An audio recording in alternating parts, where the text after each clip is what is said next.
Good morning, boys and girls. It's Tuesday today. Just some ideas for you to work on today, maybe tomorrow. Don't forget about AR reading. You can always go on to the Cumberland website to take your tests, or hopefully maybe right from your iPad you can take tests on your AR site. Maybe try a couple more pages in your word work packet. Remember that's week 5, or unit 5, week 4, sorry. Also, don't forget, play Prodigy, or maybe go on and try to build a computer on cardgames.io at a game of Yahtzee. Do something to keep yourself going today and keep yourself entertained. Okay, so where we left off was a little intense of where the red fern grows. If you remember right, the mountain lion had come and was about ready to attack Billy when Little Ann and Old Dan got between them. And Old Dan was a hurting unit, so was Little Lamb, but Old Dan seemed to be pretty beat up.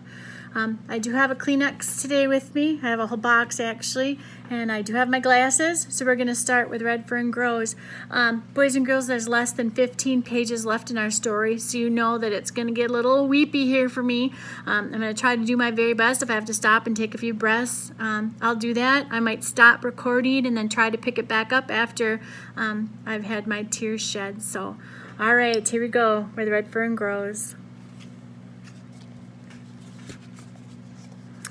If you remember correctly, Old Dan's eye was shut and swollen, and Billy was wondering if he ever see from that eye again. All right.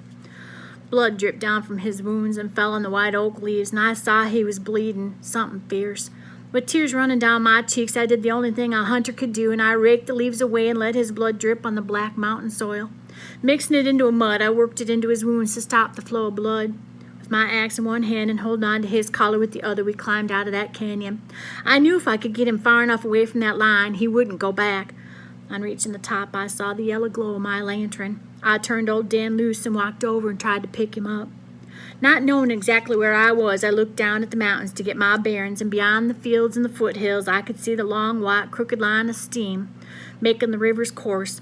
Following the snake-like pattern with my eyes, in no time exactly I knew where I was, for I knew every bend in that river.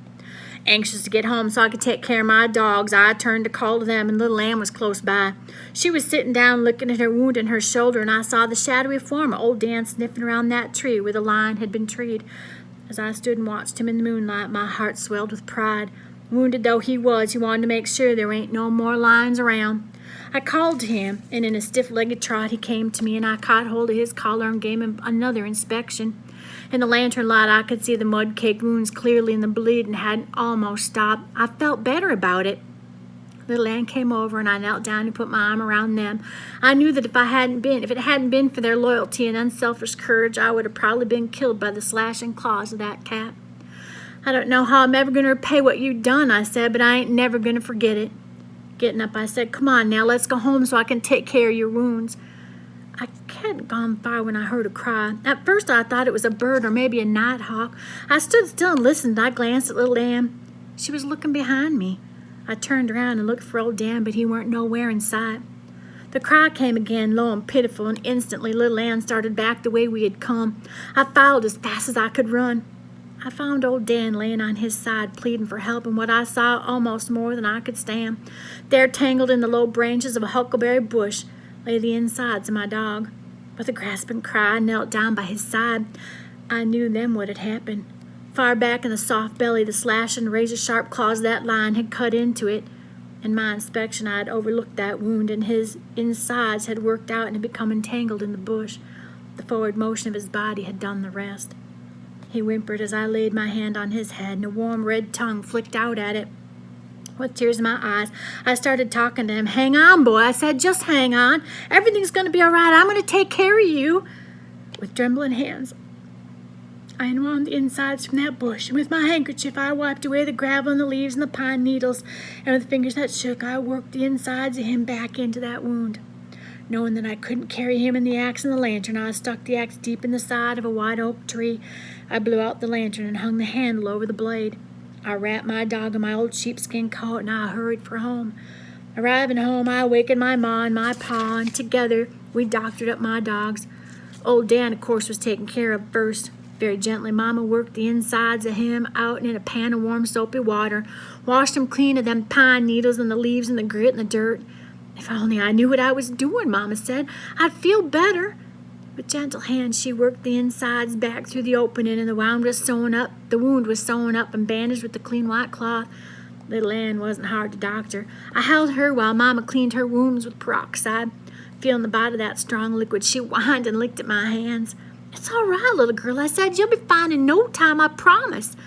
I opened the door and watched her as she limped off to the doghouse. Hearing a whimper, I turned around, and there in the doorway to the room stood my sisters.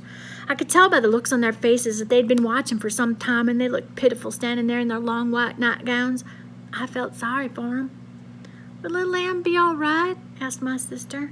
Yeah, I said, she's going to be fine. She only had one bad wound, and we'd taken care of that already. Old Dan, though? He's hurt bad, ain't he? Said my littlest one. I nodded my head. How bad?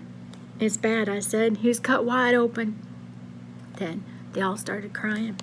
Now, here, Mama said. You girls get on back to bed. You'll take a death of cold being out here in your bare feet.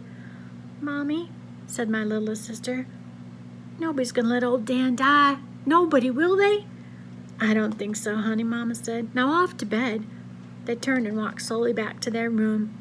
The way your dogs is cut up, Papa said, it must have been a terrible fight, son.